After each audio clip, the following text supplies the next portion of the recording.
What's up, YouTube? It's me, Brittany Oniki, and you are officially tuned into the BAN's Guide to Love, Life, and Wedded Bliss. Once again, I'm your host to all things fierce, fabulous, and fly, and we're going to jump right into the panel, and I'm going to let these lovely ladies introduce themselves, starting with Elise. Hey, girl. Hey, it's good to see you again. Well, I am Elise J. I am the owner of Hair Love Art Studio in Chicago. I specialize in cuts and color for curly and natural hair. And I am divorced, or almost divorced. DJ?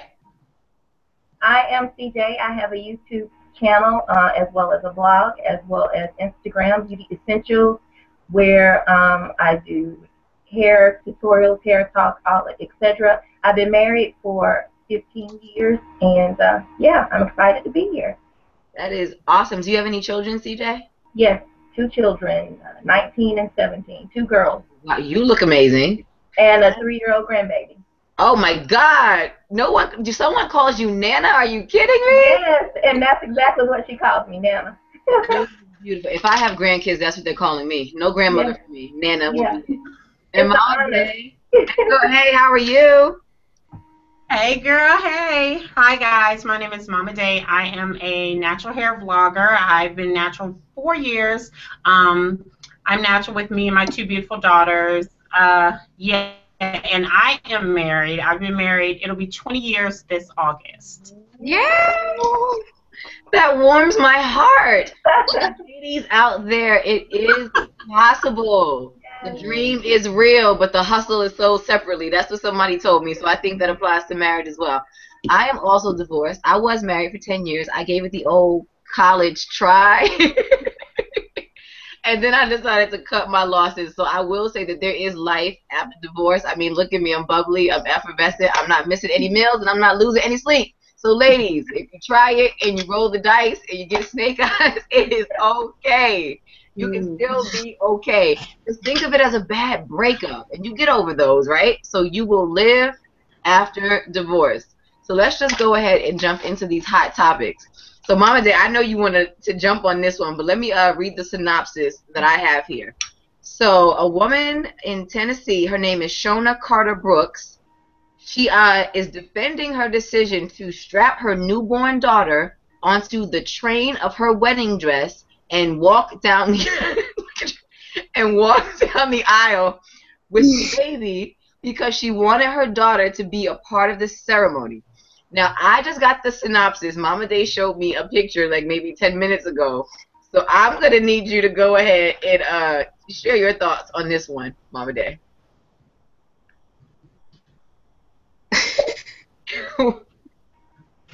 Girl, bye.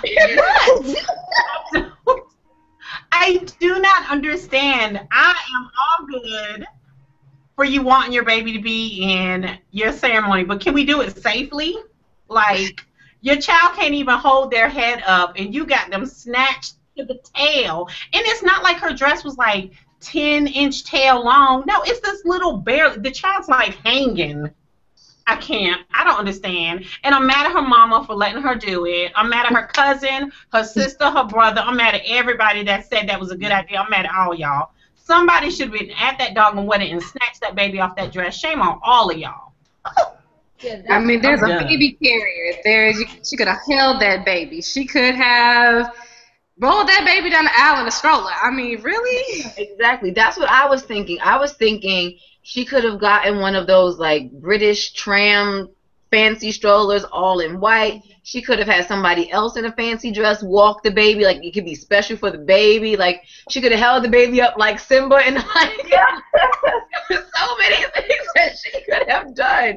Right. Besides, and wait, but Mama Day, you didn't tell. Mama Day said she sewed the baby to the dress. So the baby was sewn on to the dress. Oh my goodness. Yeah. How crazy. And then she was shocked when someone called social services after they saw the Really? Her judgment is questionable. Yeah. All right, so here's my question. What did you ladies do to add something special to your ceremony? If you guys can think back to your wedding day, what rational ideas did you guys use to incorporate something special in your wedding day? CJ, how about you? You go first, CJ. Well, mine was short and sweet. I was young. I was 23, so we went to the courthouse. So I didn't have a big, elaborate wedding. So it was short and sweet, and it was special. It was me and him, and the rest is history. Have you guys done anything on an anniversary, perhaps, to kind of, not to make up for it, but to kind of now put the stamp on it, and now maybe you're more established, you can do something a little bit bigger? Yeah, I'm working on that. I want to do a renewal of our vows at some point. You know, I was thinking maybe this year for the 15th year, but, you know, maybe 20. Okay, And, well, cool. yeah. Good luck with that. Mama Day, what did you do? Something special on your wedding day? Well, I did two things. So we actually got married where we had our first date. We had our first date on the beach, so we got married where we had our first date. And the second thing was my dad wasn't in my life later on, so my mom is the one who actually walked me down the aisle and gave me away. Oh, that's special. At least you care to reminisce, or we gonna block this out? No, I can't reminisce because I'll say, although I'm in the process of divorce, it has been probably not like everyone else's divorce process where it's acrimonious. It's actually very friendly most of the time. I was actually married to a woman for 5 years. We got married. We had our wedding before civil unions were legal in Illinois. So our ceremony was the actual symbolic bringing together of our families. And that's actually why we did like a fairly big but small in size wedding. But the special things, we jumped the broom because the broom symbolized when slaves could not actually get a legal marriage like us. I had an old friend perform. I'm a former dancer, and I always envisioned somebody dancing at my wedding. And she did a song that I picked out probably when I was about 14. I was like, that's going to be my wedding song. So, yeah, she danced to it. It was beautiful. Yeah, I think I incorporated one of my favorite songs ever, which is Stevie Wonder, Ribbon in the Sky. So even every time I hear that song, the fact that I'm divorced can still does not ruin how much I love that song. Like, I will still listen to it, and I will sing it in the car, and I will play it. So that is always going to be like my special song and my fond memory of my wedding day.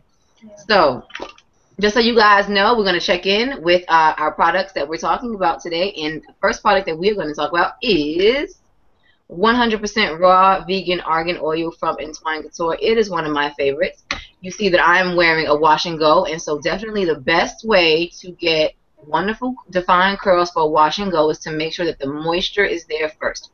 So I definitely do the lock method, which is to use my leave-in, my aphrodisiac leave-in, my argan oil, and then I use the creme jelly styler in place of a cream because I like my hair to dry quickly, if that makes any sense. And when I layer too many products, then it's like white for a really long time, and this dried in about 15 minutes, and I didn't run a blow dryer over it. So the first 2 viewers to email us at wecare@entwinecouture.com, you guys are going to receive this 100% raw vegan argan oil, and I also like to rub a little bit of it into my cuticles, dab a little bit of it under your eye. It's really, really good stuff. There are no fillers. There's no silicones. It's 100% raw vegan argan oil. So now we're talking about love life and wedded bliss. Let's talk about the bachelorette party, if there was one. And now we have Think Like a Man 2 is coming out, and I believe that the premise of the second one is set in Vegas because somebody's getting married. And then there is also another new movie coming out called Chocolate City. Have you guys heard about this movie? I heard a little bit about it on the radio. Okay, so I haven't seen Magic Mike, but I know it's about a stripper, so apparently this is now the African-American cast. Yes, it is. The African-American cast.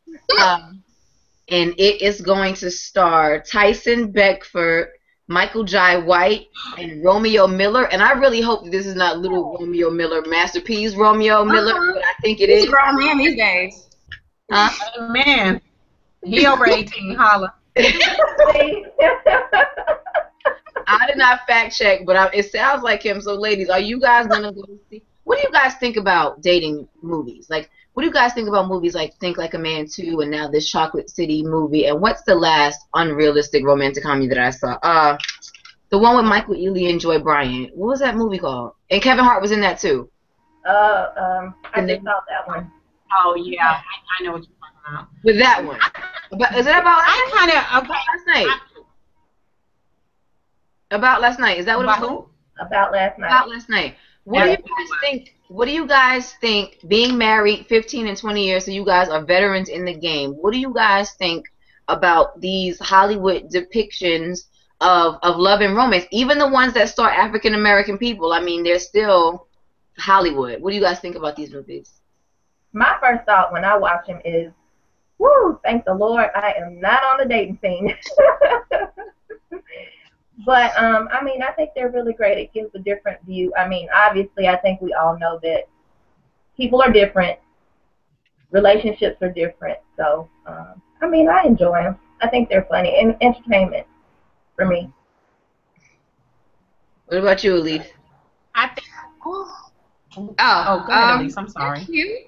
They're not really my genre because the kind of the lives that are on the screen don't depict mine. They might depict my friends, so if they really like yoke me up, I will go with them. But I think they're unrealistic. I think they give, especially things like Think Like a Man, where you've got all these rules, you've got all this set stuff, and it's not treating people like individuals. So women think that this is how I have to behave in a relationship, or this is what I should do, versus just being yourself, getting to know the person, getting to know yourself before you're even trying to go date somebody.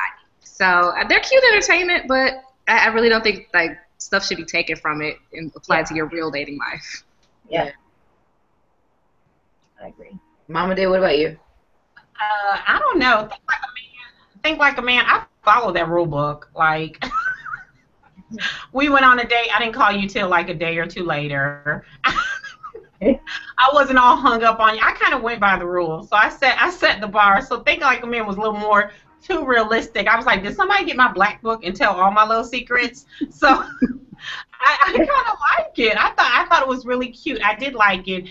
But at the end of the day, you know, the whole, I mean, my thing is I do like the fact that they put black couples that are established, you know what I mean? And that they're well written. I think it's good entertainment, but you know, Steve Harvey done wrote that book, and now all the rules done changed. So don't live for it and think you're gonna catch them. Right. You guys think that men and women date differently? Do you really think that they date differently, or do you think at the end of the day, people are people, and once your heart is involved, there are no rules? Or do women really need to be careful and know that while you're all caught up in thinking that this guy is dreamy and wonderful, he may not feel the same way as fast, or he might be dating someone else, but since you guys have never had to talk about being exclusive, he doesn't really owe you that explanation.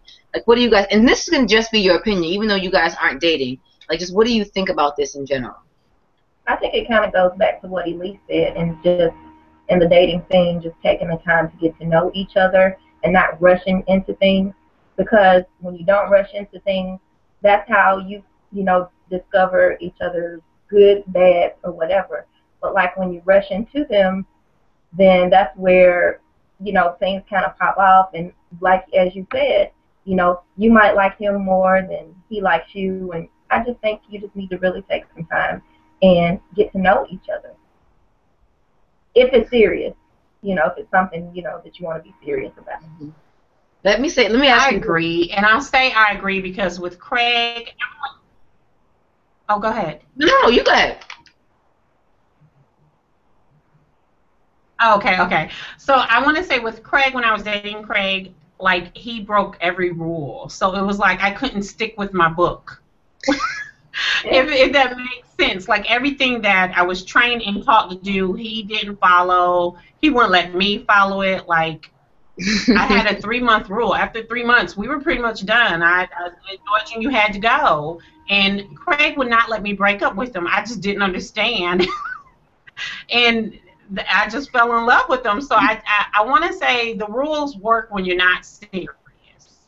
But when it becomes serious, love literally takes over, and you have no control of it. There's no rule book. It just happens. And I know people say that's so cliche, but it's real. It just happens, and there's no control in it. Yeah, I'm actually dating right now, and I don't have rules. Like, if I want to do something, I'm going to do it. If I don't want to do something, I'm not going to do it. If I want to call you right after date, I'm going to call you. If I don't want to deal with you, I'm not going to deal with you. And so I think people put themselves too much into boxes and what you should and what you shouldn't do versus, like, really actually communicating with that person. They need to know. Because women do just, there's an assumption that women aren't interested in just unattached dating or unattached other things beyond dating, but women are and should be able to. So follow your own rules, make up your own rules, or just do whatever feels right for you. Yeah. Now, see, that leads me to a good question, because what I was going to ask you was, are you dating seriously with the intent of moving into a relationship, or are you just hanging out and kicking it? And then the rules change, because if after one date I know, because this is me, right? I think I'm a very self-aware individual. I'm extremely direct, right? So if I'm attracted to you, I mean, that's a given. Sex is somewhere in our future down the line, right? Because the attraction is there, let's face it. Now I need to know how you treat the wait staff. Do you love your mama? Do you brush your teeth 3 times a day? Now I want to find out, do I want to be with you long term? So now I start investigating. And I pretty much can figure everything out from a phone call and a date. I'm so serious. Like, I'm down to the science. On date number 1, I really know if I want to go on date number 2. And after the first phone call, I know whether I want to speak to you again on the phone or see you again. So do the rules change when you know that you are looking for a long-term relationship versus just somebody to pay for dinner and a movie? What do you guys think? I think so, because I mean, I dated randomly. I've been in divorce process for about a year. So didn't date, self-healing, getting better, just really knowing that there's life afterwards. And then I started, okay, I can date. Yay. So there was a couple here and a couple there, and they were cute. And it was like, yay. But I think when you meet someone, even from like the first 5 to 10 minutes, you know kind of where that person's going to fall in your place. So now I'm seriously dating.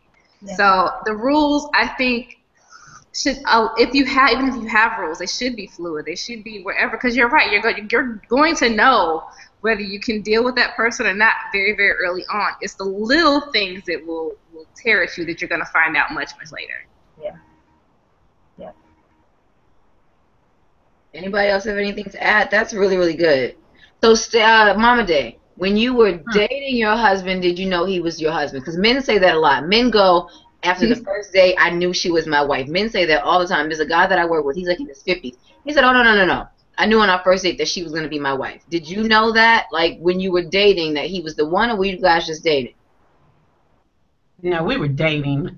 He was in tune to it. I was so not in tune to it. I wasn't ready. I was 18 when we got married, so I was young. I wasn't ready to be locked down. That was not my intention at all. So no, I wasn't into it. He was the first to say I love you. I hung up on him because I didn't believe it. I thought he was throwing games because I had a rule book. And per the rule book, within 2 months you can't love me. I'm not hearing that game. I'm like, yeah. I know what you want. You want them satin color panties. I'm not falling for that yet. Yeah. So, per the rule book, no. He knew all of it, and he was in the Navy. And when I really believed that he did love me, he left his barrack room and went in his room where all his boys were and announced it out loud for all of them to hear that he loved me, and said it out loud. And they were like, "No, Craig, don't do it." So yeah, but no, I wasn't ready. I didn't believe it. He said he knew it. He had called his mom, I think, after our second date and said, I met my wife. I don't know. Oh, CJ, what about you? When you were dating, did you know? Did you not know? I knew. You knew? Yeah, I knew. I had recently, left sort of a long-term relationship. I mean, we had been out of the relationship for a few years, but at that point, I knew what I wanted, just kind of like what you guys said. Yeah, I know what I want. I know on an instant if we're going to mesh or if we need to just keep it moving.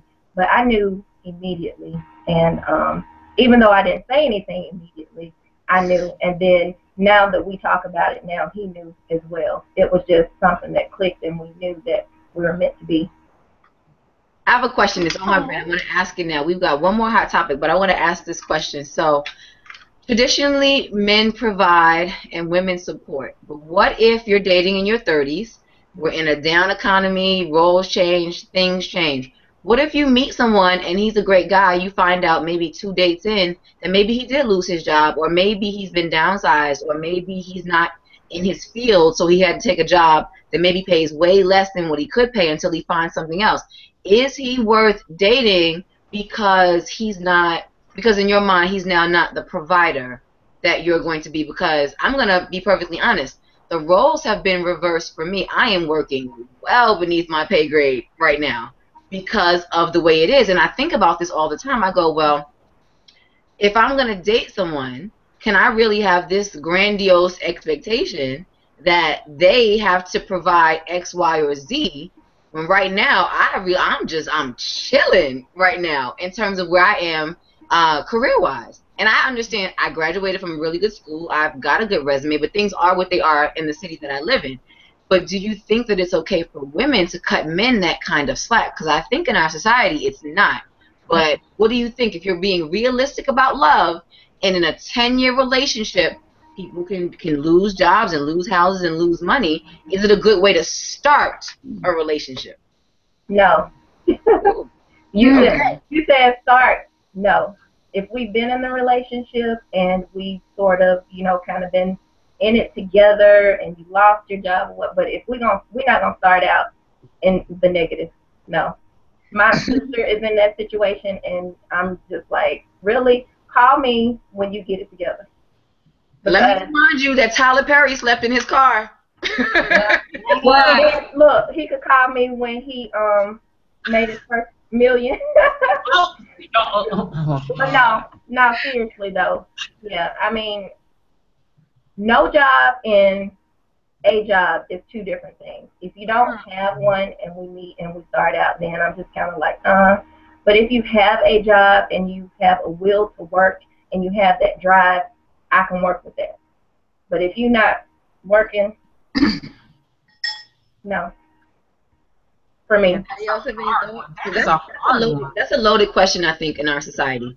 Men and finances and being this provider. And in my marriage, everybody went up and down. We both lost jobs and assets in a marriage. And I mean, those are the things that we were talking about in the beginning. You don't know who's going to stick with you through what. So as I was having this conversation with myself, I was like, well, what if the relationship started that way? Could I really do that with someone who seemed to genuinely be a good person, but is having a tough time in 2014? And I don't know. I don't think I would totally rule them out. Stacey, Mama Day, what do you think? It's hard. Okay, now here my question is, I have to throw a question back at you. Like, how many times have we dated? Have we dated like a good 3 to 4 months and I've got feelings for you, or are we like 2 to 3 dates in and you don't have no job? Exactly. I mean, that's my thing, is the timing. In the last years, I've dealt with both.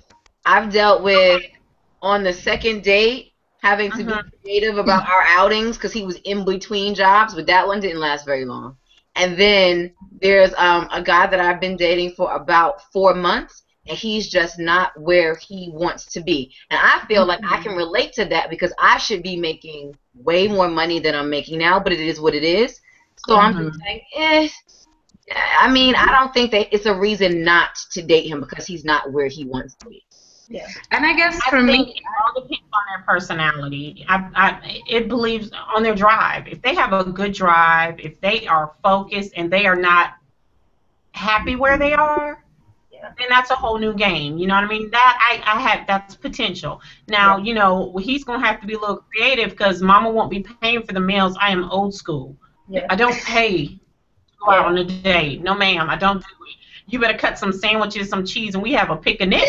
That's right. I'm not paying for no meal. But at the same time, if you're driven, you're not happy where you are. But if you're one of those dudes that's like you sitting on unemployment and you're going to play video games all day but complain that they're holding the black man down, deuces. Oh, yeah. That's not for me. Oh, no, we're definitely talking college educated, just not really where you want to be. But we are still of a certain age, right? So I got married in my 20s. I am no longer in my 20s. Well, see, here's the thing. That actually was not okay in my 20s. I got married at 24. And at 24, I was coming straight out of college. I had not necessarily established myself in my career yet. And so for me to get into a relationship and to be that serious about someone, they had to be coming with everything that I kind of wanted so that we both weren't at doing that like after college struggle. And I found that. But now that I am in my 30s, I'm definitely more open and more free to whatever arrangement. And because I date women, there's still some power structures within that are expected and not expected, depending on who I'm dating. But I think it's a lot more egalitarian. And now that I'm in my 30s, I'm established. I own a salon. Like, I can do this myself. It's not that big of a deal. Now, if like marriage was on the table, we have to talk about it, because at that point, it should be two equally yoked people coming together for mutual interest. But if it's dating, if it's a relationship, if our credit histories are not tied, if we ain't trying to have property together, it's fine. As long as you're a good person, you have some ambition, you have drive. Ambition and drive to me are the sexiest things on earth. So if you are starting a business or starting your career over, I can work with you, but you need to be able to work with yourself. That's right. All right, ladies, so that we just said a mouthful. Definitely want to check in. This segment of the BAN's Guide to Love Life and Wedded Bliss is brought to you by Entwine Couture Buttercream Hydrator and Creme de la Mold. Creme de la Mold is a wonderful, wonderful styling product for laying down edges. If you've got a shortcut, a nice crop in the back, like how Elise is wearing her hair, Creme de la Mold is really, really great for that. The Exotic Buttercream Hydrator is great for the lock method, if you guys know about that. L is for liquid, O is for oil, and C is for cream. And the Buttercream Hydrator is fantastic for locking in moisture. And now that we are back from that break, everybody say hi to Sophia. Hi, Sophia. Thank you for joining us. Go ahead and introduce yourself to the YouTube viewers and let us know what your YouTube channel is, honey. Sophia, and my channel is Fabulous Beauty Queen, and it's all about hair maintenance, taking care of your hair, the products to find the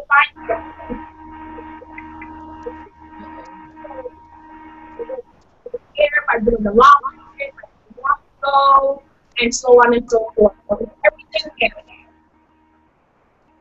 All right, thank you for joining us. So, Elise, before we break into the next segment, which is going to be Beauty and the Beat, let's just go ahead and educate the viewers about the lock method, what it is, how you feel about it as our resident hair care expert, and what are some good products to use for that.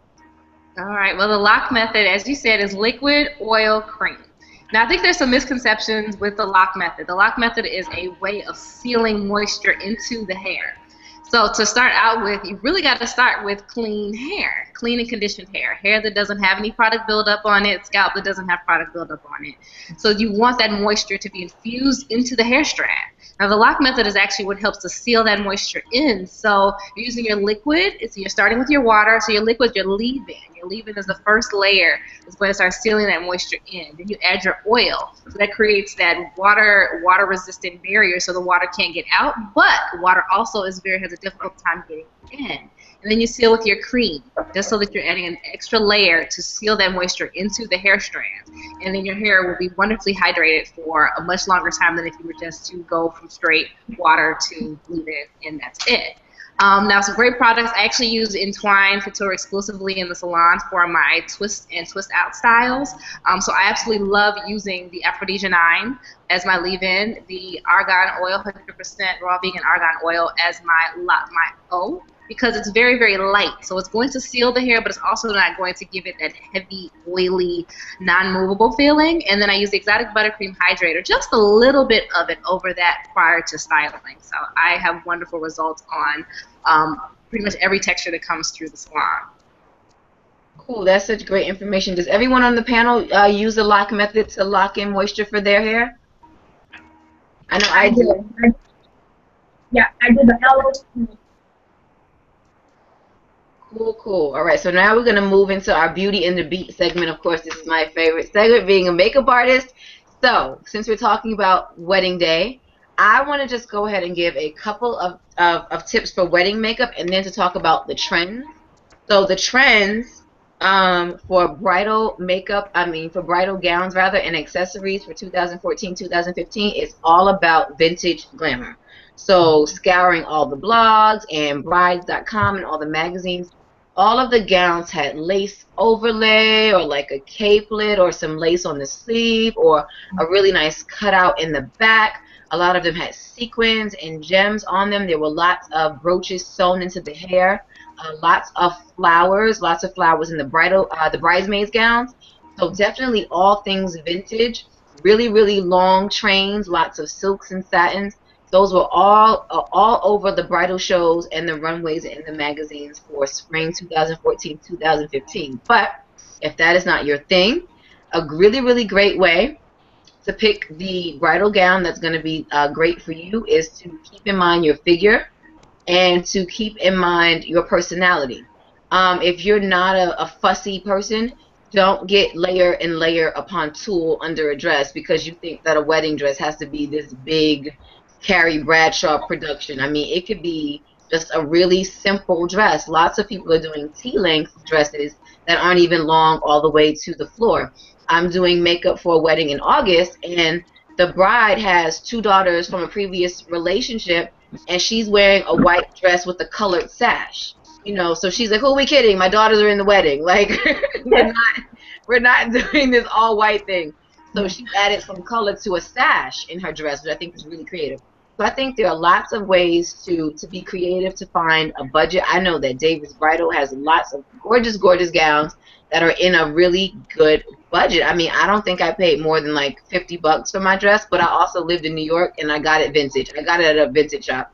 And then I had my mom like make some adjustments to it. So if you're in New York, give that a go. Or if you're in a city that has really, really good thrift shops, give that a go. Because has anybody else worn their wedding dress again? Raise your hand.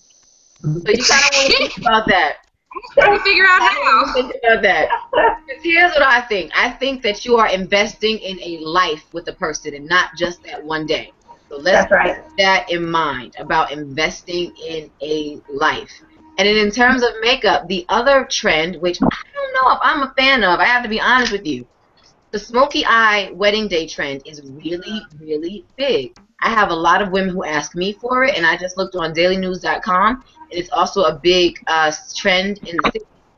So I don't know, what are your thoughts on a smoky eye for a wedding day, and then what kind of makeup did you ladies wear on your wedding day? Sophia, since you're just joining us, let's start with you. Yes, I think it's really up to the individual what kind of makeup she wants. You have the bold, women that just want natural. I want to look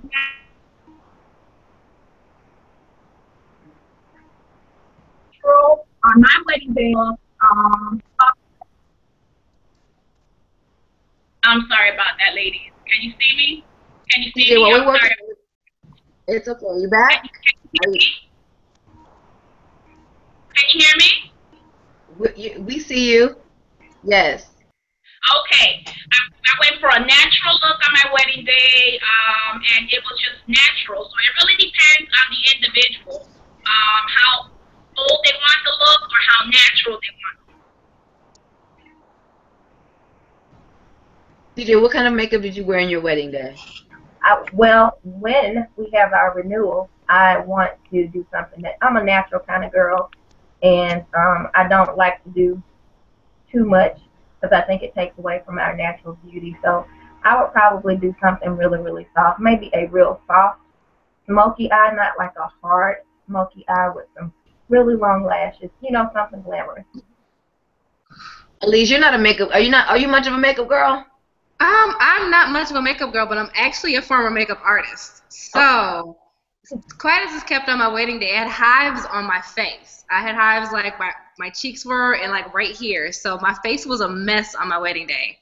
Thank goodness I knew what to do with it. My makeup was fairly light. I did do a kind of a purple smoky eye-ish and a kind of bold lip, but my wedding was more of a party. My wedding was from 6 to 10. We had the bar open before the actual ceremony because our goal was, okay, this is going to be like 20 minutes here of an actual wedding, and the rest of it we kicking it. We partying, we kicking it, we drinking. So I think you also have to gauge your makeup look and your hair look off of the type of wedding you're having. I mean, I would not say a smoky eye would probably be the best for a noon country club wedding, but it might be awesome for the 7 to midnight wedding you have at a loft or a club. So tailoring what you do to the feeling of your wedding, I think, is great. I agree, and also keep in mind the season. I got married 4th of July weekend in New York, and I think it was 100 degrees on my wedding day. Wow. I am at home trying to apply makeup. I am sweating. So I decided to wash my face, throw on lashes and bronzer and lip gloss, and call it a day. Because I'm meeting the purpose. And as soon as I left my house and hopped in a cab to go to the church, I was going to be like fanning and sweating. So I just let it go. So I think if you're getting married outdoors, keep that in mind. Also keep in mind, like Elise said, the time of day. If you're getting married in the morning, I would not do a smoky eye for a 10 a.m. church wedding. I just wouldn't do it. And I also, ladies, would suggest that if you are going to hire a professional photographer, that you hire a professional makeup artist. As much as I love your cousin Kiki, I don't know if you want Kiki doing everyone's makeup and then you pay all this money for these pictures and you're not happy with the photographs because everyone doesn't look uniform, or some people wore makeup and then some people didn't. And I definitely think if you are going to go with a makeup artist, definitely work within your budget, but make sure that he or she includes a trial first. So then that way you guys get to play in makeup, get to figure out what works for you, what doesn't work for you, and then that person is able to replicate that exact look on the wedding day. So the day of, you're not confused as to what it is that you want to do. So I see it all the time that brides, they show up, they haven't thought about it, and then they go, I don't know, you know, and it's like, okay, but you guys need to be at the church in 40 minutes. So either you trust me or you have an idea of what you want to do. So definitely, if it's your big day and you're about to get married, look through magazines and tear sheets and get some celebrity inspirations, and definitely work with somebody who can work with your face shape.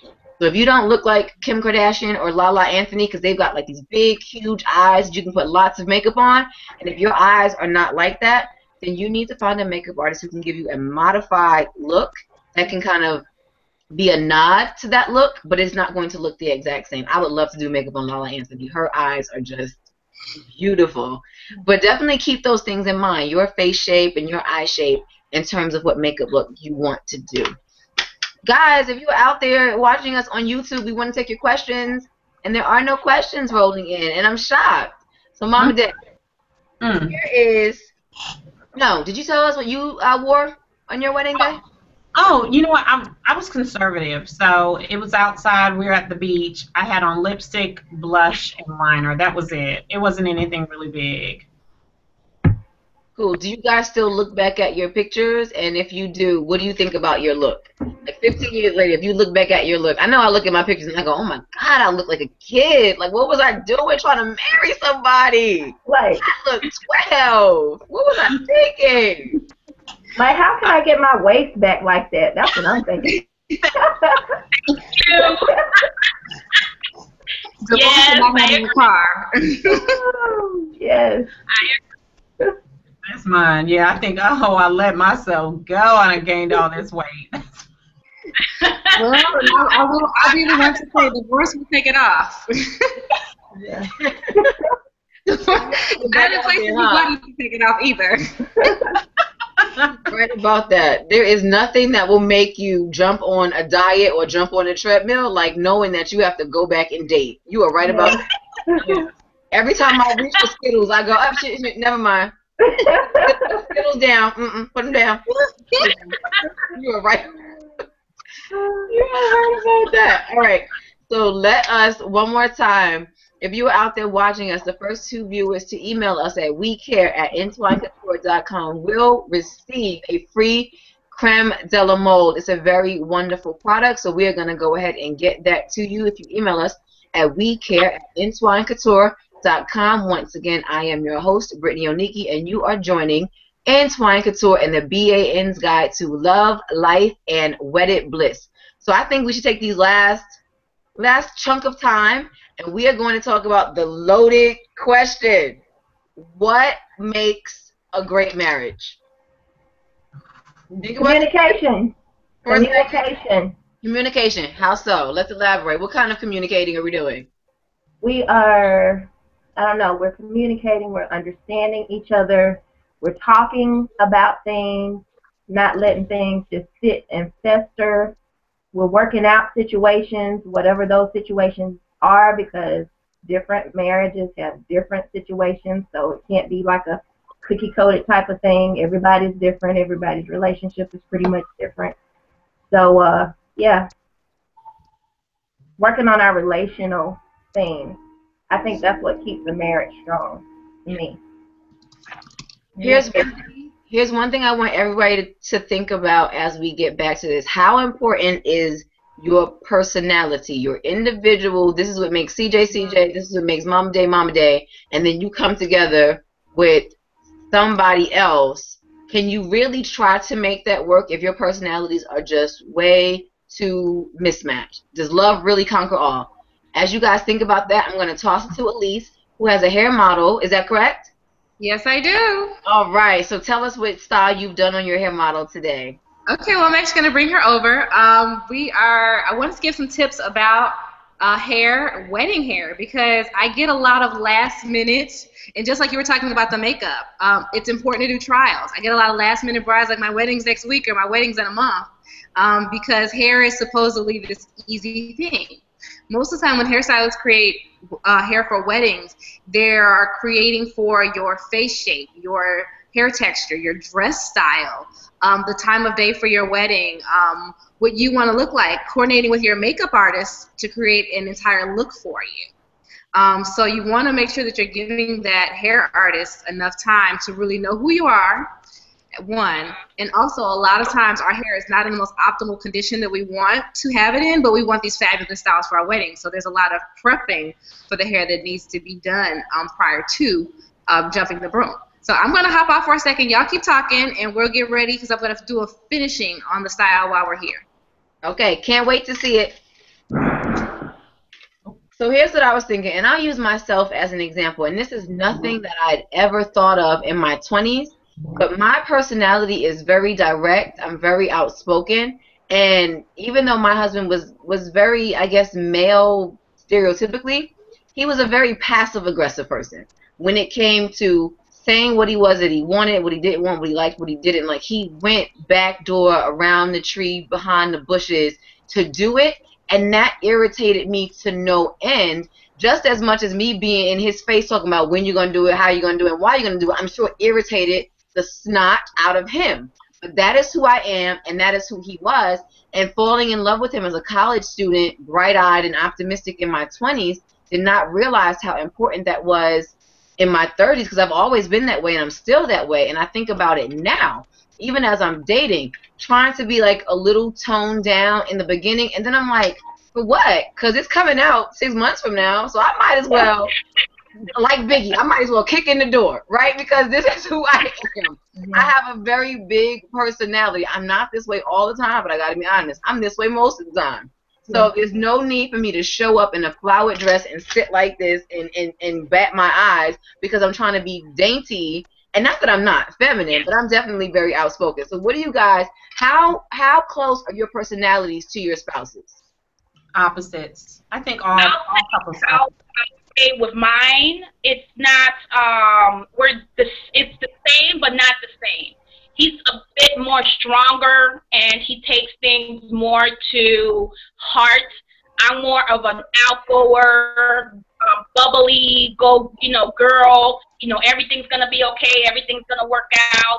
But I think as men, they take it that when something's not working within their household, when there's bills that have to be paid, and they feel like if the responsibility of the marriage falls more on them. So it's harder for them to understand that, okay, it's okay to be cool, it's okay to laugh throughout the good, throughout the bad, and that's something that I had to learn, and we learned in our first years of marriage, that it's okay to laugh. Life goes on. Bills are going to get paid. Things are going to, get paid, and so there's solutions to everything. You want to make sure that you want to have a peaceful home, a harmonious home, especially for the kids. So the first years, Those are the toughest years because you're trying to get to know that person. Because the person that you're dating is not the person that you're going to be living with. There's two different people when you're dating and when you go and you actually live with that person. Mama Day, what do you think? You said your personality with your husband is opposite. And how has that been a challenge in your marriage? How has that challenged your marriage, with being opposite? Throughout the years, it's compromise. You have to compromise. You have to be willing to come to an agreement, sit down and talk and come to some kind of compromise. It's not all about me. It's not all about you. It's about the kids, and it's about us, and it's about making this marriage work, and taking time for yourself. We have 5 kids, and that was difficult within itself. That's right there makes, a stressful situation at times when you want to go out or when you want to do something, So we have to sit down, and it's a lot of planning. You do have a lot of planning that you have to do if you want to go out or whatever the case might be. But it's compromise, dedication, commitment, and if you really love that person, you will try to change submission. We talked about submission the last time, but submission doesn't make you weak. You have to submit to certain things, and you have to, find each other on a certain ground. So it's half and half, really. That word makes my skin itch. So while I go ahead and find the hydrocortisone cream, we're going to go back to Elise and see, Elise, are you ready to show us, or are you still working on your style? Actually, I can come a little closer. I'm actually working on, like you said, vintage. All I'm seeing is a bunch of dresses with lace. I have a wedding that I'm doing in October. Beautiful vintage lace dress. Wedding I'm doing in July. Beautiful, like, detailing on the dress. There's a lot of intricate detailing going on. Same thing with the hair. Same thing with the makeup. I'm actually doing a vintage-inspired style with some victory rolls here. This is Sabrina. She's one of my clients. Has been my client for quite a while now. We do a lot of cuts. We've done some color before, and she has a very defined curl pattern, but it's very different throughout her head. She has looser curls in the front and tighter, springy curls in the back. So I'm actually working with her natural texture in a wash and go to realize that you don't have to blow out, or you don't have to twist the hair within an inch of its life to create beautiful styles for your wedding. It can be simple, it can be easy, especially for the romantic type wedding dresses that we're seeing on the runways and in actual weddings now. So I am going to, this is where a styling chair would come in handy because I don't have one in this area of the salon. But I'm going to have her, actually I'll just pick up the computer and rotate it around her. Alright, so the front is just a, can you guys see? Yep. Yeah. Kind of a pompadour. Something that she can wear bigger, smaller, depending on how bold you are in terms of how you wear your hair. And the silhouette is very 1940s, which would work great with the sweetheart neckline with a lace overlay, or even a long sleeve dress, because I've seen some of those coming back now, which is very interesting because we're doing a lot of 80s, which is, again, a lot of 40s. You guys see the back? So she's tucked and rolled, and she can actually put her veil.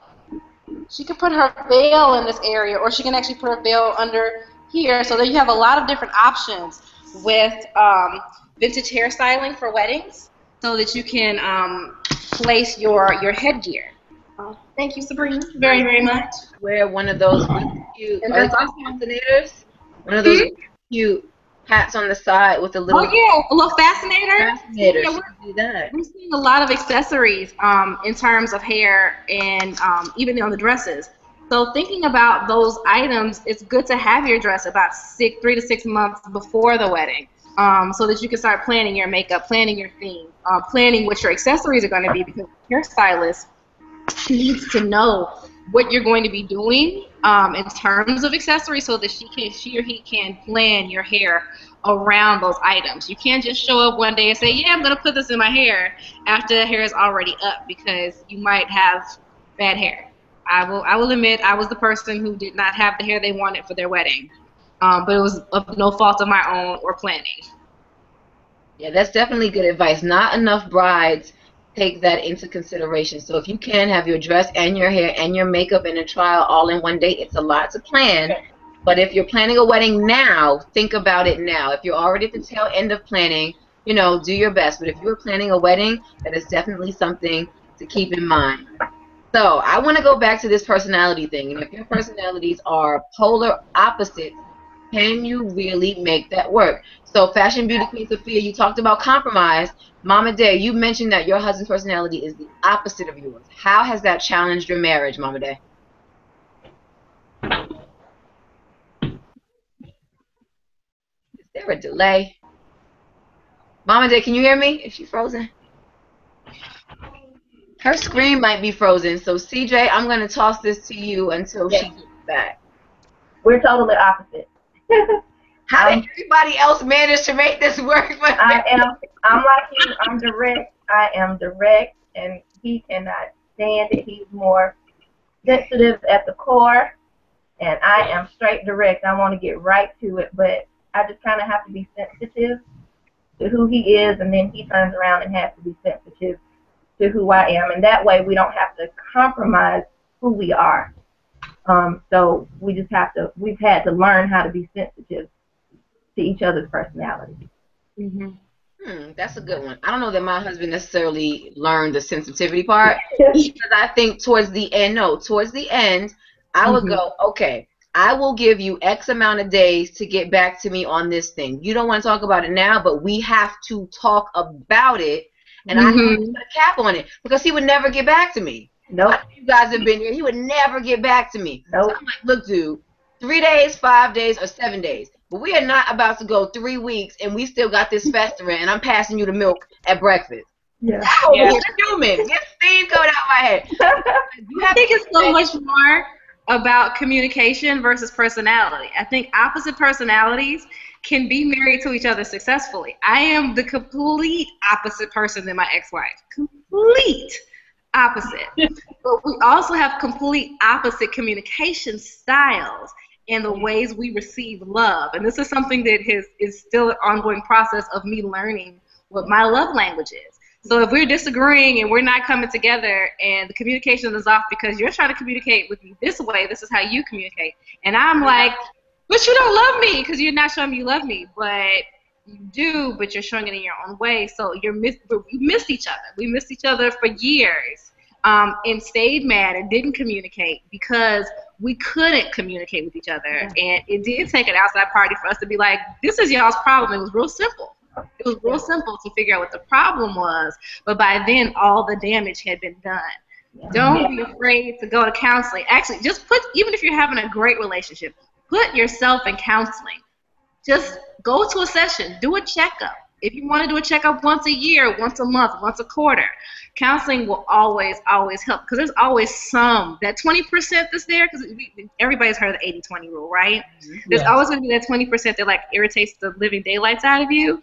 Go to counseling about it. Even if you have the best marriage, go, because there's going to be a point to where if you let that stuff fester, just like you know Brittany and I know, where there's no coming back from it. You just got to talk it up and say, I'm going to do better with the next one. The main thing in my marriage is that it ended up being one-sided. I was always the bigger person. I wanted to go to counseling. He didn't. I wanted to talk about things. He wanted to sweep them under the rug. So for me, it was personality differences just being the knife.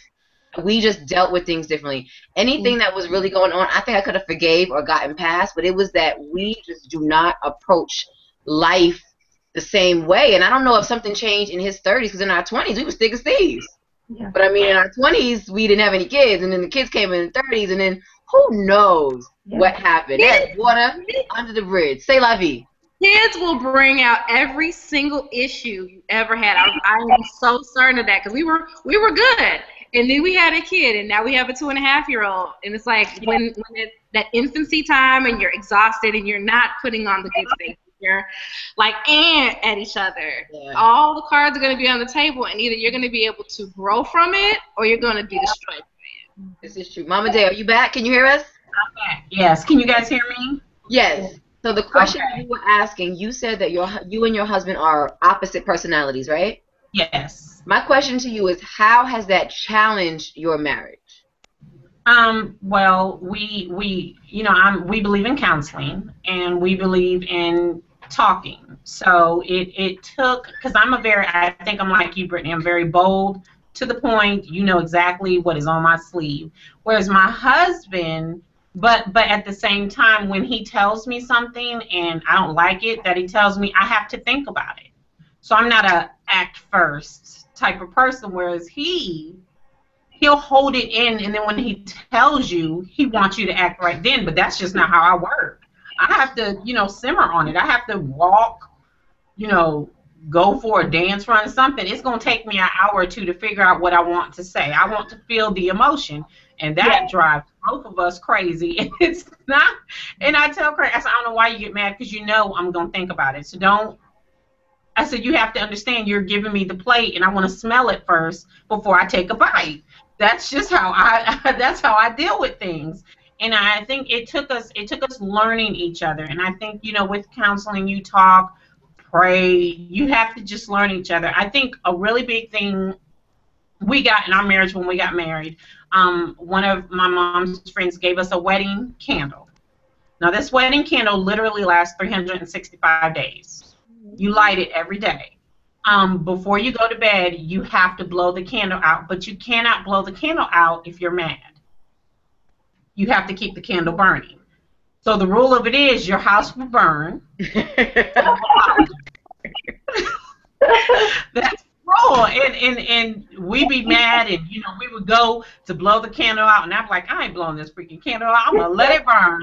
Burn the house down. But after a while, you realize, okay, this is a little too close to my comforter, and I don't want to die. And you compromise.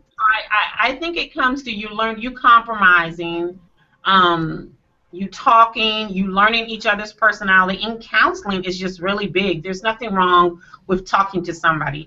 And now it's weird. I recommend you do group counseling, and I recommend you do separate counseling, because even though we're married, even though you're trying to work on your relationship, there are some issues that he irritates you or she irritates you, and you don't want to tell them because maybe they think, well, she's always nagging. That's your time with that counselor by yourself to go through it and get another person's perspective and find out what you may be blaming him about really may be an issue you have to deal with. Yeah. So, yeah, I just think being open-minded, respecting each other, having conversation, and learning how to really listen when you talk. Like, it's the saying, I hear what you're saying and you're saying this, so that they know that you're actually really listening to them and you really hear what they're saying. And if you describe it and you're not saying the right thing, then they understand, no, you misinterpreted what I meant. It teaches you how to communicate, I think. Yeah. This is all good in theory. This is all good in theory. Babe, what I think I heard you say was, you don't like it when I leave the toilet seat up. No, we don't say that. But now what happens when you just having one of those knockdown, drag out fights? It happens, right? How do you guys make up? How do you guys restore peace? Because again, let's not act like we don't just have regular days where we are just, dude, did you drive the car again and there's no gas and now it's my turn to drive it and I gotta go to the gas station at 6:30 in the morning? Don't you love me? I'm your wife. Why am I pumping gas at 6:30 in the morning? Oh wait, that was just me? How do you make peace again? How do you restore peace again when you have one of those ugly fights? Okay, me, when I'm mad, I don't talk to you. I don't talk. That is my rule. Yeah. He knows I'm a very bubbly, positive person. Now, when we go out in public, and I may still be mad at you, I don't let the world know I'm mad at you. I will still, if we go out to eat with our friends and we're going to a, we have like a picnic, I'm still going to make your plate. I'm still going to hand it to you, but I'm not sitting next to you. I'm sitting with my girls. That's your first cue. We ain't good, but ain't nobody else got to know about it. But the thing is I think Craig and I both, because I'm half Jamaican, so she can come out every now and then. I have some of that African American sweet kindness from my mom, and then I got that Jamaican girl, and she will show herself. So when she shows herself, I have to try to tone her down, so I won't talk to you at all. Because if I do, I'm gonna go off, and we probably both gonna regret what I got to say. And Craig is one of those people, when he's wrong, he's a prideful man. I love him to death, but sometimes he won't say I'm sorry. The words won't come out his mouth. And me, I can take it every now and then, but when you go there, you better humble down and say it. Because if you don't, there's going to be a peaceful house, because ain't nothing going down until I get them words. I'm just saying. That used to kill me the most. The fact that he would like rather eat poison than just say I'm sorry. I think black men, if you're out there watching, if you got a brother or uncle or cousin or somebody, learn to say sorry. I gotta teach my boys that now. I have 2 boys, and I'm like, you messed up. Just say, Mom, I did it. You know, you will be in less trouble for admitting it right now than trying to lie and cover it up. I do that every day. Just say, you know what? I'm sorry. How do we fix it? Yeah. So again, there's some food for thought and some word to the wise. So CJ, how do you restore peace after a really, really just ugly, awful fight? Well, first of all, I'm going to lay it all out on the line because I'm direct and I want to talk about it. I want you to talk to me about it. But if you don't talk to me about it, that's where I kind of shut down. I'm just kind of like, okay. And that's where I get quiet.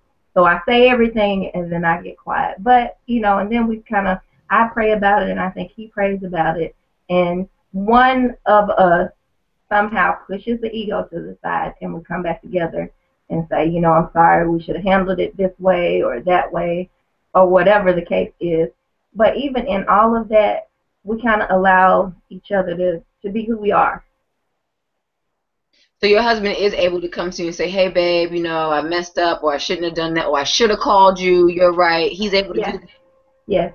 That's awesome. That's so awesome. It's awesome because I have friends who are still married and they still have that same issue. I married a Southern guy and I'm a New Yorker, and I don't know if that was just destined to fail. I don't know. But I rolled the dice on that one. What did you say, Lise? I said being culturally Southern is a thing. I was married to someone who, although from Chicago, was culturally Southern, and my family is all from Chicago, so I have no Southernness that I did not grab in college in me. So that cultural difference was a problem also, because I'm like, okay, now why does your mother think I'm weird, and why do her friends not like me, and why all these things, and I'm like, I don't feel like I've done anything wrong, and yet I have offended somebody in some way. And so, you know, your outside circle does influence what goes on in your home. And so when you've got a whole bunch of people over here like, what the heck about this person, it's going to affect your marriage. But having those cultural differences and not necessarily understanding that what you're doing, which is normal for you, offends other folks, it becomes a problem. And that's where, again, communication comes in, because if that's not addressed and you just out here oblivious, it's going to be a bigger festering problem. So I understand being from New York and bearing a Southerner is probably way different expectations. Yeah, and I have a funny story to tell you about that. So here's a funny story. So this is a while ago. We had a function at our house. I can't remember what it was, but I cooked and there was no pork, and I thought his grandfather was going to hit me with his cane. He was like, I never been to anybody's house and there's no pork. Like, I mean, he literally blew a gasket, and I had made like jambalaya and it had like crab meat in it, and I'm doing like all of this like crab cakes and macaroni and cheese, and he was just like, there's no pork, little girl, there's no pork. I think he called me little girl. He said, little girl, there's no pork. So yes, I think I knew right there that we were headed for some bumpy ahead. So we have a question from Karen James, and she wants to know if your relationship has changed with any of your single friends now that you guys are married. Who wants to take that one? CJ, I think you are the only one who is. Yeah, I'm left.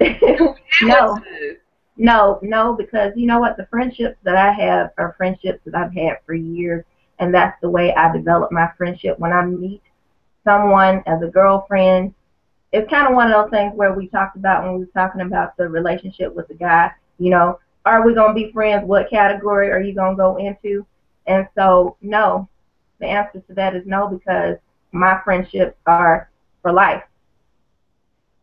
Elise, what about you? When you were married, did your relationships with your single friends change? No, because I was actually the first one out of all my friends to get married. So I love my friends. I love y'all to death. Mwah. I'm the shady girl. I'm one's like I don't call. I'm not really a texter or an emailer, but we will pick right up where we started. And so I've always been like that with my friends. And every relationship has stayed the same. But I will say, since my separation, my friends have been amazing. And I've, just like CJ said, when you're my friend for life. Pretty much probably 80% of my friends I've known at least 10 years, if not 15, almost 20. So they were an amazing support system for me, the married friends and the single friends, to make sure that I was okay. I had one friend fly me to Denver to be with her just because she knew I was a mess. But some other friends like, come to Atlanta, hang out with us, just to get my mind off of it. So I think when you get married, I know there's expectations that your friendships change. You shouldn't hang out with this person because that person might be after your man. But you never know, especially if those friends are long-term friends. You'll never know when you need them. You'll never know when they'll need you. Keep those friendships solid because you just don't know. You've got to have somebody in your corner for life that is not your partner that you're staring up in their face all the time. I agree. Mama Day, what about you? Have your friendships with any of your single friends changed since you've been married? Or have you cut any single friends loose because now you will have all married couple friends?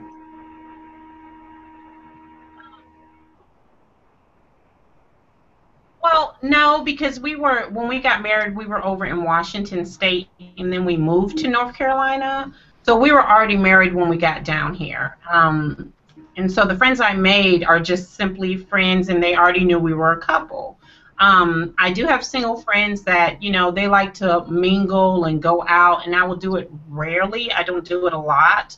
But they typically know when we go out, I'm the one that can bring the guy to the table, and then they holler at them. So I'm married. So I'm more of the outgoing one, going to have a fun time, because I know I don't have to worry about what the guy thinks of me, because I'm going home to my man. I don't need you. So, but I mean, other than that, no, they all know and respect that I'm married, and majority of all my friends are married. I think I literally have just 2 friends that are single, and everybody else is in a relationship. Cool. So we talked about communication and compromise. What else makes a happy marriage? Somebody else throw something out there. Let's talk about sex. Yes. Oh, girl, yes. So Yes. let's talk about sex. Are you guys on the same page, without getting too personal unless you want to, are you guys on the same page in terms of how frequently you want it and how satisfying it is? And if you've ever had a point in the marriage where it wasn't, how do you talk to your mate about the fact that, look, babe, I'm only having sex with you for the rest of my life, and it's just okay? How do you talk to a man about that? If anybody's been there, how did you do it? I guess okay. I'm gonna jump on this one. Let me jump on this one. Hold on. Go ahead, Elise. I gotta get some courage. Okay, so I'll jump into it.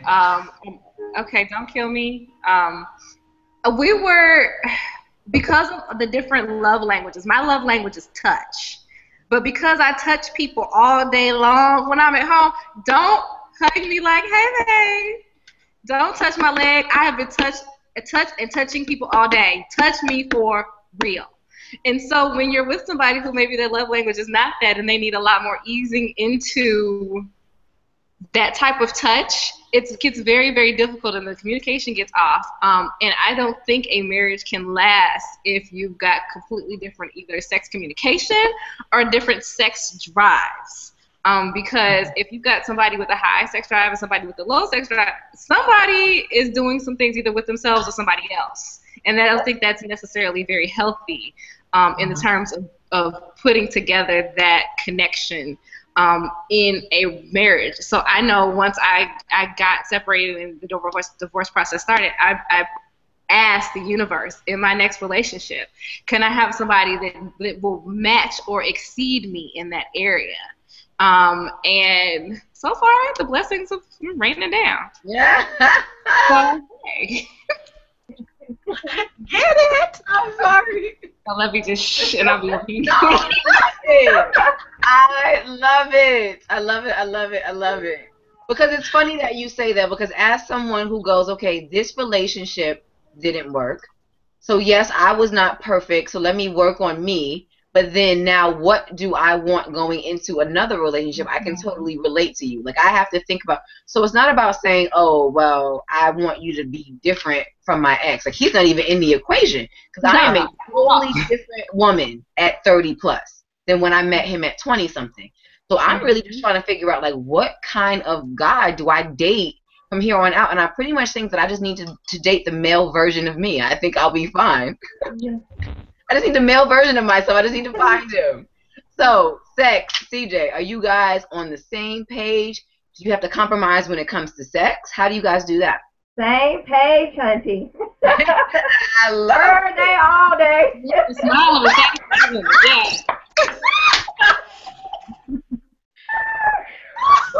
Now, was it always that way? Was it always that way? Yes, honey. Yes. Okay, well then you got a good one.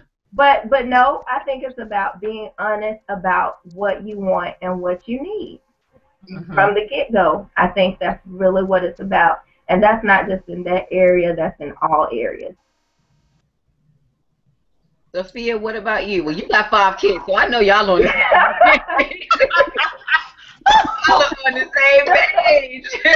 Yes, ma'am. Oh my God!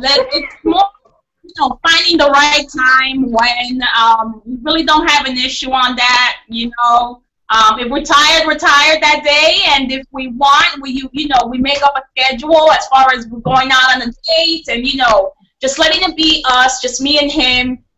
Finding each other once again throughout that week, and it's not like if it's going to be like, you understand?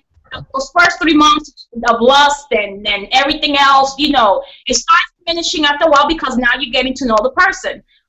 We've been married 20 years, you understand? And it's not an everyday thing no more. It can be once a week, every other week, at least for us. But it's still, it's a beautiful thing. It really is. And Mama Day, what about you? Took a sip of your wine, Hadi. What are you going to add now that you have taken a sip of your courage juice? Courage. Look. Here's my. I don't want to come out. Look, I'm married. Right. I done drank my liquid courage. I'm not saying. So, look, this is what I think. I think, I was 18 when I got married, so I was very what's the word we're going to say here? I didn't know too much. Right. But now let's say I am well educated. And I holds it down. Okay, so I think the bigger picture here is like me. He was my tutor and I was the learnee, and I had to learn. And God bless Craig, because I was raised, these are certain things you don't do. Oh no, a proper woman does not do that, Craig. I am no longer proper. I'm a lady on the street and a freak in the bed. I will be honest with you. And I think there's nothing wrong with going with your man to the adult store. Pay a visit. There's some goodies in there. Have a ball, learn some tricks. I even had I had the luxury, I would say, to meet a porn star, and she actually talked to me, and I was like, well, let me talk to you about this. How do you do that? And she went to a full blast for me, and I was like, wow, I mean, honestly, think about who really gets to meet a porn star. I booked her. I was like, we're going to talk about this. I want to really get down, and you explain it all to me. So I just think it comes, I guess it drops your prudeness. So you have to drop your prudeness, and it's something that you both should enjoy. And I appreciate and love the fact that I have a man that taught me how to enjoy it. I'm going to stop because I'm going to, that courage ain't that long. I can't say all that, but I'm just going. Mama Day, I'm a lot like you, and I figured, I'm like, look, if I'm going to be married to you for forever, you better tell me what you like and what you don't like, because I will make sure that I do that for you. That is what I'm here for. So I got my Coming to America on, and I was like, whatever you like, you have to have that conversation. But I have friends. Now, I was raised in a church. And I have all of my friends that got married. We grew up in the same church, and I kid you not, they are almost 40. And a lot of them still have issues with doing certain things. And I'm like, this is your husband. But you have all these hang-ups about sex and what is proper and what is a sin and all this other foolishness. And I am just like, then why get married? Because I thought that was why. Right. Not living in sin, right? I guess for me, once I accepted that I wasn't really attracted to men, and I accepted that, okay, I like women, it's like all those preconceived notions of what was proper went out the window. Yeah. So it was like, okay, this is the person I'm with. This is what I like. Let me learn what I like. Because I think a lot of women put this thing on themselves. They don't ever want to learn, or they're scared to learn what they like. They're scared to learn their ultimate pleasure. You got to do that by yourself, ladies. Yes. You got to find out what feels good, what doesn't feel good, what are your boundaries. And once you find those boundaries, start expanding them with whoever you are married to, dating, or however you get down. Because once you let those barriers down, once you're liberated in your sexual self and in your spiritual self, because I have a firm belief sex is spiritual, and I actually do work with a coach about that, because during my marriage, my spirit and my sex got separated, and for me, they're so tied together, because the brain is the biggest sex organ there is. So once women can get out of their heads, I feel like we can enjoy things more, and that comes into being able to be that freak in the sheets for your man or your woman or whoever you work with. Because that's important. Again, like Brittany said, if I'm going to be married to you for the rest of my life, forever, the person that I am going to be fulfilling every single of my fantasies with, every single of your fantasies with, and pushing the boundaries and the limits, because after 2, 3, 4, or 5 years, you're going to get bored. You're going to want to find something else to do. You're going to get creative with it. But you got to have your mind free enough to be open and your body open enough, and just everything about finding what your ultimate pleasure is, because once you've still got that closed down mind, like nothing is going to happen and nothing's going to get in, and you're going to be stuck in the same stagnant place in that relationship. Yeah. Yeah. You know, that was deep. My sex and my spirit got separated. That was deep. I had to think about that. That was deep. I'm serious. I'm so serious. That was deep. Does anybody else see? Leave that other person. Knowing, what they like, but with that comes communication once again, and you have to have an intimate connection for that person to actually open up to you and tell you exactly what it is that they like in bed. That's why you have to have that communication and that relationship where they can come up to you or you can come up to them and let them know what you like or what you don't like. I know a lot of people that they can't do that. They don't have that open door where they can open the door, sit down and have a talk and say, hey, this is how I like it. This is what I like. We can do it this way this time. You have to definitely communication for that as well. Yeah. I agree. So here's one more question that we have, and it says, how do you handle your relationship where faith differs from your partner? So is everyone married with someone who believes the same faith that they believe? Yeah. I'm actually dating somewhat seriously someone who does not share my faith. I do. What is this open-mindedness that comes with divorce? Because I'm doing the same exact thing. Oh no, it's just I think after divorce you find out love is difficult. Marriage is difficult. Relationships are difficult. And if you find someone that you want to go there with, there's a lot of open-mindedness to who that person is that I don't think was there. And I think that's also the difference between the 20s and the 30s. In your 30s, you've lived so much more life, so your boundaries aren't so rigid. I think it's all about respect. She respects me. I respect her. We can talk about it, and we can talk about our experiences that have led us up to where we are now. I went through a period of questioning my faith. I went through a period of being agnostic for probably the same reason that where she is now. But I made a different choice. But I respect that choice and know where it came from and how it began. And I think with that type of mutual respect, that can happen. It's not a big deal for me for us to be in church together or to do religious activities together. For me, faith is personal, it's internal. And as long as you respect me and respect what I believe, we can go. It's fine. So, CJ, how has your similar faith with your husband strengthened your marriage? Just based on, we're Christian, so just based off of God's principles, that's helped our relationship a lot, just being grounded in that, and not so much being faithful to tradition, because I think that's where a lot of people have their hang up, is being faithful in tradition rather than being faithful in God and Jesus and, you know, whomever else you believe in. But the traditional parts and what you should do and what you shouldn't do, you can kind of get hung up on that. But we just, you know, really have faith in God and the principles, and we go with that. So is there, I hear you talk about tradition, is there a particular expectation that you have of your husband as the quote-unquote head of your household? Are there things that he does as your husband being a Christian that maybe would be different if you did not have that religious faith? Well, first of all, he seeks God, which it means a lot to me, because that means that whatever he does is going to be the best for me and for us, because he seeks God, which is what's best for us. So, yeah, it would be different if he didn't. To me, just because of what I believe in, it would be different. You guys pray together or pray about things together? Yes, absolutely, and with our kids. That's awesome. That is super awesome. Okay, so we have communication, compromise, great sex.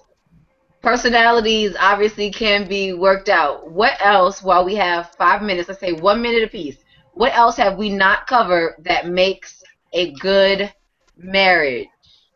Having fun. I was just going to say that. That's what I was thinking in my head. Yes. That's what I was thinking. Keeping that fire burning. You have to find that time with kids. You have to find that time away from your job, and, you know, come together, like I said in the beginning, and, you know, date. You have to find that, you know, to keep it alive and to keep it going and moving. You know, not to stay in the same place doing the same thing over and over again, work, home, job, cook, and everything else. You have to keep the relationship going. You have to, as a woman, keep pleasing your man. And like we were talking about, and that's by learning new stuff. And we have to learn, ladies, we have to learn how to please our men. And it's both ways, though. But that's what I was going to say, and he has to keep pleasing you. Yes. So how many husbands are still doing the little things? So we always worry about our figure and our waist and our hair and not going to bed with a scarf on because that's not sexy. How many husbands are still doing those little things? Like, I used to be excited if my husband like stopped at the store and like brought me a Kit Kat. Like, babe, I had to go to CVS and get razors, and I just brought you a Kit Kat. I thought you might want this Kit Kat. I'm like, oh my God, he loves me. Yeah. Because I'm sitting in the house like, man, I wish I had some chocolate. It's the little things. I am such a sweet girl. It doesn't take a whole lot. Yeah. So how many of you guys have husbands who are doing like just those little things for you that are like, oh, he was thinking of me? Yeah. I get my turtle. Craig. Go ahead, Mama Day. Oh, Craig pumps my gas. I think that's one of the, like, he'll take my car and go and pump the gas.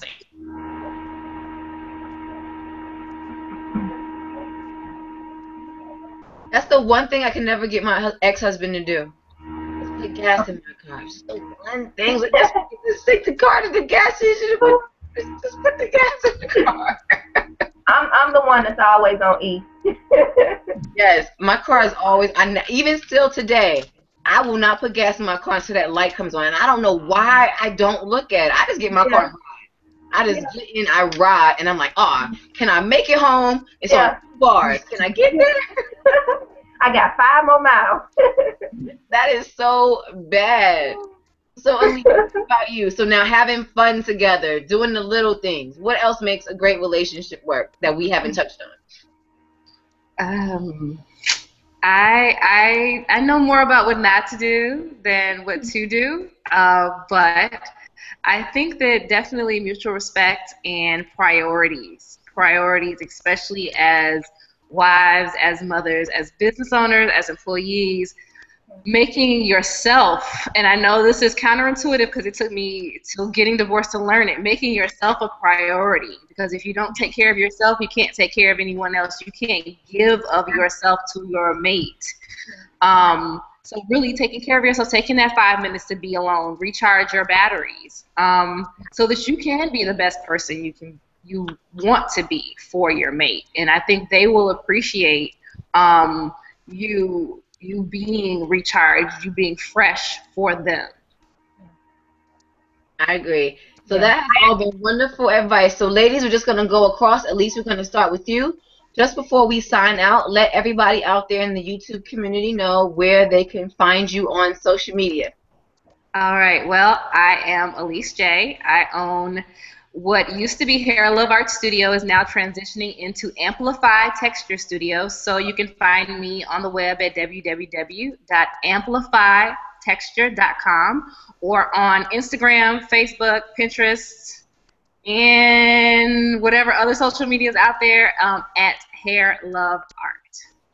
CJ, what about you? I am a beauty hair blogger on YouTube at Beauty Essentials, and I'm on Instagram. I also have a blog, www.beautyessentials.blogspot.com, and that's where you can find me. Cool. Sophia, what's your social media? It's Fabulous Beauty Queen on YouTube. On Facebook, it's Fabulous Beauty Queen. You can find me on Instagram, Twitter, and also on my blog at Fabulous Beauty Queen at blogspot.com. And Mama Day, are you back? Are you back with us for the checkout? I'm back. Oh my goodness. Everybody know where they can find you. Yes. So my YouTube name is Mama Day, M-A-M-A. Oh, can you hear me? Yes, ma'am. Okay, so it's Mama Day, M-A-M-A-D-A-Y-E. Okay, and my Facebook is Mama Day 36, and Instagram is Mama Day _, all spelled the same. Oh, I have one more question, just by show of hands. Who lived together with their significant others before they got married? I just want to see. See? Everybody. No, Sophia, you did? No. You guys live together? I'm all about that life. So it's about 50-50. I just wanted to see if there's any correlation between living together and divorce. Did you guys live together, Mama Day? No. No, ma'am. Okay, so I don't let you get the milk before I get the ring. No, ma'am. So wait, you guys hadn't slept together either? No, I did not say that. I just said I didn't serve the milk to you. I didn't say all of that. Oh, boy. I just said, I gave you the milk. I just didn't serve it to you. Okay, I got you. You guys, I have had a blast. I hope we can get this panel together again. Yes. I am your host, Brittany Oniki, and this has been Entwine Couture presents the VAN's Guide to Love, Life, and Wedded Bliss. You can find me on social media at Makeup by Muse, and if I had anything to say about love and life, it is this above all, to thine own self be true. You have just got to be you, and the person that is meant to be with you will find you, bump into you, maybe pump your gas, maybe bring you a Kit Kat, but he or she is out there. One thing I will say, since we're still on air, if anybody out there is getting married, do not, and I repeat, I don't care, as much as you love your mother and auntie and cousin and Kiki, don't tell them everything, because when you and your spouse are over it, they are still on the phone calling you about it. I learned that lesson the hard way, and I love my mother to smithereens. Yes. I told my mother one too many things about my marriage, and we were still married, and she was still coming to my house looking at my husband sideways. Yes. So, take my advice. Now, that didn't ruin our marriage, but just take my advice. It was just a pain in the butt to recover. Irritating. Yeah. That is so hard. So, again, let's end on a positive note. Just be your bright, bubbly self, and love will seek you out. I believe that you attract what you are. So if you are happy and bubbly, you will attract happy and bubbly, and somebody is going to be out there wanting just that. So until next time, I am your host, Brittany Oniki, and this has been your guide to all things fierce, fabulous, and fly. Until next time, thank you, ladies. Bye. Good night.